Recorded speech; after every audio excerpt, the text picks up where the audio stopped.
बिस्मिल्लाहिर्रहमानिर्रहीम। आज का जो हमारा टॉपिक है उसका नाम है methods of preparation of carboxylic acid.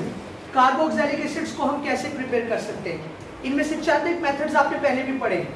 अगर आपको याद हो, हम लोगों ने अल्केन के चैप्टर में अल्कीन और अल्काइन के चैप्टर्स में एक टॉपिक पढ़ा था।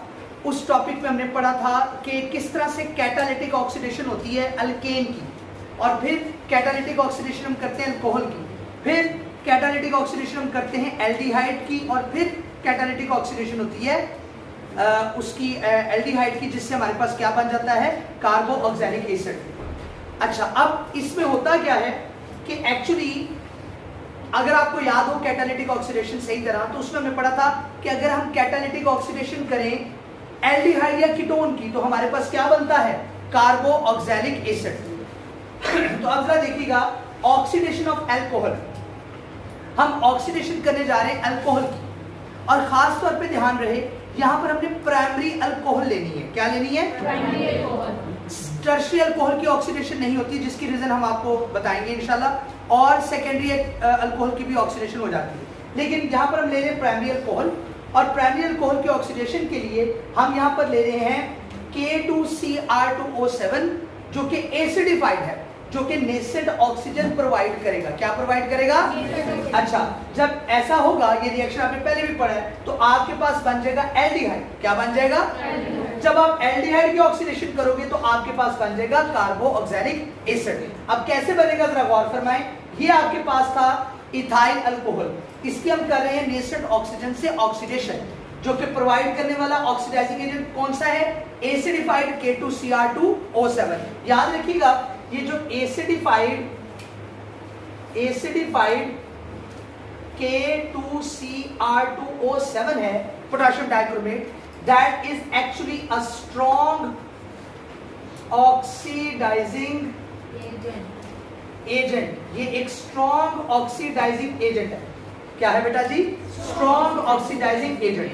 अब होगा क्या, जब आप इसकी ऑक्सीडेशन करेंगे तो ऑक्सीडेशन होने से इस अल्कोहल में से हाइड्रोजन रिमूव होगी। आपको पता है ऑक्सीडेशन की तीन तरह से आपने डेफिनेशन पढ़ी हुई है। एडिशन ऑफ ऑक्सीजन, याद है आपको, रिमूवल ऑफ हाइड्रोजन और रिमूवल ऑफ इलेक्ट्रॉन। तो यहां से अल्कोहल से हाइड्रोजन रिमूव होगी और वो ऑक्सीजन के साथ मिलकर बना देगी वाटर। यहां पर एक प्रोडक्ट बनती है जिसको मैंने जिक्र नहीं किया, लिखा नहीं है, ये बनता है वाटर। क्लियर होगी बात? उसके बाद जो आपके पास बचता है वो क्या बचता है, एसिटाल्डिहाइड। क्या बचता है? इस एसिटाल्डिहाइड की मजीद आप ऑक्सीडेशन करें तो कार्बोक्सिलिक एसिड, यानी कि आपके पास एसिटिक एसिड आ जाता है। क्या आ जाता है बेटा? Acetic acid. ये आपके पास एसिड। अब यहां पर एक बात देखिए कि aldehydes are easily oxidised by mild oxidising agent. जो एल्डिहाइड है वो बड़े आसानी के साथ ऑक्सीडाइज हो जाता है माइल्ड ऑक्सीडाइजिंग एजेंट की मौजूदगी में भी। माइल्ड कहते हैं जो बहुत ज्यादा स्ट्रॉन्ग भी ना हो और बहुत ज्यादा वीक भी ना हो, जैसे कि टॉलरेंस रीएजेंट।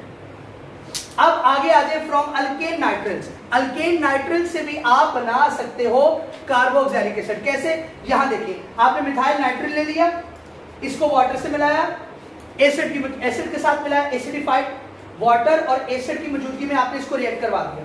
अब क्या होगा, यहां से नाइट्रोजन और 4 हाइड्रोजन, यहां से नाइट्रोजन और 4 हाइड्रोजन और ये क्लोरीन मिलकर क्या बना देंगे, ammonium chloride. This compound is called as ammonium chloride. ठीक हो गया जी? बाकी क्या बचा, CH3 CH2, ये कार्बन, ये कार्बन, ये ऑक्सीजन, इसके साथ क्या लगा होगा, 2 ऑक्सीजन, 1 2। क्लियर? और साथ में क्या आ गया, H। तो ये आपने एसिटिक एसिड जो है वो बना लिया। तो ये थे 2 मेथड जिनके जरिए हम लोग कार्बोक्सिलिक एसिड बना सकते हैं।